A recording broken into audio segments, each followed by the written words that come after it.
Hello again, everybody, and welcome to another segment of Hollywood Memories. I'm Dan Roberts, the publisher of The Vegas Voice, and I'm very lucky to co-host this segment with my number one columnist, Miss Beverly Washburn. Beverly, again, thank you for being here. Thank you, Dan. Hi, everyone. Thanks for watching. You know what? We've done a whole bunch of movies, TV, and again, I get a kick out of talking about the people that you worked with, but you also worked with another just superstar, and that is Mr. Bing Crosby. Yeah. And that was in a 1951 movie called Here Comes the Groom. Mm-hmm. Talk a little bit about the movie. Don't go into Bing yet, but a little bit about the movie. What was the movie about? Well, the movie, even though it had some big names in it, like Bing Crosby and Jane Wyman, Fran Chatone, Alexis Smith, Anna Maria Alberghetti made her debut in that movie. It was not a well-known movie, and yet Edith Head, the famous costumer, she did all the wardrobe for the movie. It won the Oscar that year for the best song, which was written by Hoagy Carmichael and Johnny Mercer. It was called In the Cool, Cool, Cool of the Evening. And yet, for some reason, it didn't really do big box office. And if you ask, like 100 people, maybe not even half even have ever heard of the movie. Although it was one of my favorite roles. It was so much fun to do that. And and the interesting thing is that as I started researching it, I checked out the movie poster, and there's this little girl. Oh. And that's you. That was me. Yeah, I played a little French war orphan. What's the movie about? Well, Bing Crosby is in love with Jane Wyman, and he keeps making her promises, but he's a reporter, and he goes on an assignment to France. And so he keeps postponing their engagement, and she gets really fed up. So she decides she's going to move on, and she meets this millionaire, and Bing Crosby plays a guy who doesn't have a whole lot of money. And so he finds out that she's going to be with somebody else, and he freaks out. And in the meantime, we're at an orphanage, and he adopts us and takes us to America to be with her. But in the meantime, she's ignoring him because she's saying that she's in love with Fran Chatone, who plays the millionaire. And then there's this whole funny bit where her parents, played by Connie Gilchrist and James Barton, who are character actors, they always loved him. He plays the role of Pete Garvey. And they don't, like her being with this, really wealthy man. They want her to be back with him. So they devise a plan to try to get them back together. So it's kind of about, it's a comedy. It's a romantic comedy. And it's actually a very cute, funny film and has a big cast. Oh, wait, we're going to go into that in a second. But again, when you did the movie, you were with Bing Crosby, and that. Yeah. Did you know who he was? No. So all these great superstars that you worked with, you had no idea who they were. No, I was really too young to understand, that they were famous and all that kind of stuff. But I worked on that movie for 3 months, right? And it was just one of my most favorite roles. I played a little French war orphan, and I went there to meet the people. And Frank Capra was the director. That's who right. was an iconic director. Of course, I didn't know who he was either. Yeah. And so they narrowed it down to a few of us, and then I had to have a screen test.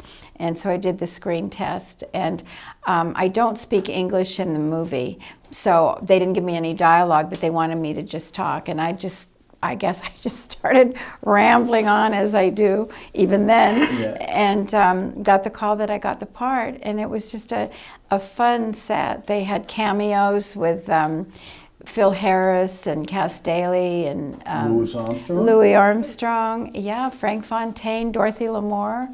And of course, I didn't know. Yeah, I had no idea who these people. It could have been bums off the street. Exactly. I didn't because I was too young, and it wasn't. I keep repeating myself, but it's true. It was in my later years when I became an adult, and it's like now. I just feel so fortunate that I got the chance to work with all these people, and we filmed for 3 months, as I said, and it was during Christmas time. So Bing Crosby gave me a beautiful doll. And Jane Wyman gave me a beautiful dress, and Frank Capra gave me a little stuffed animal. And it was just, that part was really exciting. You know, when you're a kid, you like presents, right? And so that was really exciting to me. Okay, and so you met Bing Crosby, and you had to do some scenes with Bing Crosby. Right.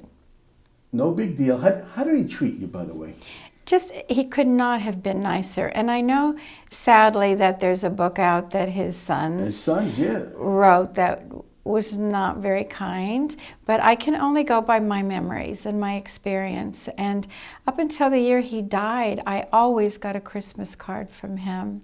And he just couldn't have been nicer. And, you know, he gave me photos of himself autographed. One of them says, we have it, yeah. Oh, do you? Yeah, I hope to play in your next picture. And one of them said, my co-star. And he was so dear. And there's a scene in the bedroom where the little boy and I, we play the orphans that he adopts. And he finds out that if he doesn't get her to marry him, that he's going to have to send us back to France. So he knows this, but we don't. And so there's a scene where he sings to us in the bedroom, and I saw it. I hadn't seen it in many years, but I did happen to see it a couple years ago. And when I saw that scene, it made my eyes just well up with tears, because I thought, oh my gosh, here is Bing Crosby singing to me, and makes me want to cry right now. And I didn't have a clue, you know, how lucky I was, how fortunate I was, or who he even was. For me, he was just this really nice man that I was working with. And just seeing that scene, it gets me emotional, because here he's Bing Crosby singing to me. He's Bing Crosby. Yeah. He's singing to you. And at the time, if you recall, did you say, gee, his voice is horrible? Or is it, I mean, it's Bing Crosby, and Bing Crosby is singing to you. Yeah. And not many people had that honor of listening to Bing Crosby as he sings to you. I know. And you couldn't care less at the time, could you? You just want to go to the next scene. Yeah, it was really a fun set. And I know we did a segment on Jack Benny, but in the show that I did with Jack Benny, at the end of where I come up and I'm Margaret Truman, then Bob Crosby comes up and sings Peter Pan to me. And so it was amazing to me, but I still at the time didn't get the relationship. But looking back, it's like I got to work with Bing Crosby and then later work with Bob Crosby, his brother. Yeah, I mean, it's just incredible the amount of people that you worked with, superstars. Thank you. And again, you also with Jane Wyman.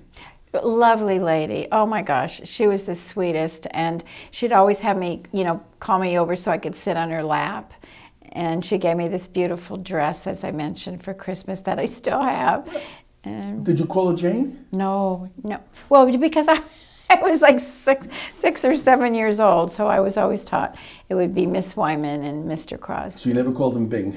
No. No. Do you recall what he called you? Was it Beverly? Was it sweetheart? Was it little girl? It was usually something endearing, like sweetheart or sweetie pie and honey and all that. And I was so fond of him. You just thoroughly enjoyed being with the gentleman. I loved it. I loved every minute of doing that movie. It was sad when it came to an end, because we worked, you know, for 3 months. And yet you worked with him. Frank Capra was I believe, the director. Mm-hmm. Any thoughts about Frank Capra, or you just couldn't care less either? I don't know. I wouldn't put it that way. It wasn't that I couldn't care less. It's just that I didn't realize, you know, the importance and who he was and how iconic a director he was.